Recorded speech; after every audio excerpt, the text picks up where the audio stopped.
Համայնքային մանկապարտեզներում 1-ից 2 տարեկան երեխաների համար մսուրի խումբը հաջողությամբ փորձարկելուց հետո պիլոտ մի ծրագրով էլ նախատեսվում է շատ ավելի փոքրիկների 6 ամսականից 12 ամսականների ընդունել։ Համակարգում կուտակված խնդիրները հնարավորինս լուծելու նպատակով պետությունը համագործակցություն կսկսի նաև մասնավոր մանկապարտեզների հետ, նաև նրանց օգնությամբ կարգավորելու երկրի 5-ից 6 տարեկան բոլոր բալիկների նախադպրոցական կրթություն ստանալու հարցը։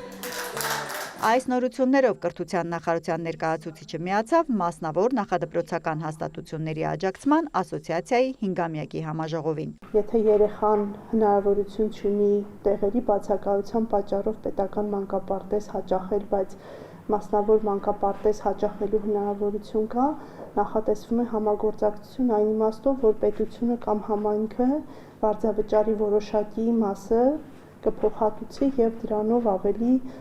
կթեթևացնի ծնողների բեռը։ Նախագիծը Հայաստանի բնակավայրերից մեկում կիրականացվի մինչև տարեվերջ արդյունքից կախված կորոշվի հետագա ընթացքը։ Երևանում ու մարզերում այժմ մասնավոր մանկապարտեզ ու տարատեսակ մանկական կենտրոններ է հաճախում մոտ 13,000 երեխա։ Նրանց դաստիարակ, դայակ մանկավարժների վերապատրաստման, պարապմունքների ծրագրերի թարմացման, լիցենզավորման եւ ընդհանուր այլ խնդիրների լուծման նպատակով են տարիներ առաջ բացել մասնավոր նախակրթարանների աջակցման իրենց ասոցիացիան, հիշեցրեց դրա ղեկավարը։ Ասաց կառույցի 50 լիիրավ եւ 147 ասոցացված անդամներով միավորված մեկնարկում են հզորացման շատ ավելի շատ երեխաների իրենց հարկի տակ ընդունելու դաստիարակելու փուլը։ Այո, մեծ զարգացումներ կան եւ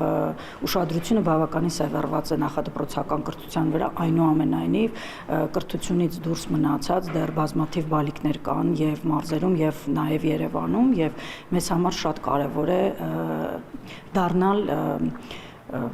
ակտիվ գործընկերը այն գործընթացի, որտեղ բոլոր երեխաները կլինեն ներառված։ Վիճակագրական ամենաթարմ տվյալով Հայաստանում պետական կամ մասնավոր մանկապարտեզ է հաճախում 3-ից 5 տարեկան երեխաների արդեն 81%-ը։ Որևէ տիպի նախակրթարան չունեցող բնակավայրերի թիվը մի քանի տարի առաջվա 200-ից նվազել հասել է 80-ի։ Մանկապարտեզը փոքրիկների միայն ժամանցի կրթության կամ սոցիալական ինտեգրման հարց չի լուծում։ Այն թույլ է տալիս նաև ծնողները, մեր դեպքում երեխային խնամող հիմնականում մայրիկը հանգիստ աշխատանքի գնա։ Շահում է ոչ միայն ընտանիքն, այլև համայնքը, տնտեսությունը։ Նաև իրենց կողմից իրականացվող ծրագրերի արդյունքներն է թվարկում ՄԱԿ-ի մանկական հիմնադրամի ՅՈՒՆԻՍԵՖ-ի ներկայացուցիչը, ամենամեծ կարևորությունն իհարկե տալով երեխայի վաղ զարգացմանը։ Նախադպրոցական կրթությունը անհրաժեշտ է երեխայի ապագայի համար։ Դա հիմքն է հանդիսանում երեխայի պոտենցիալը, ներուժը բացելու համար։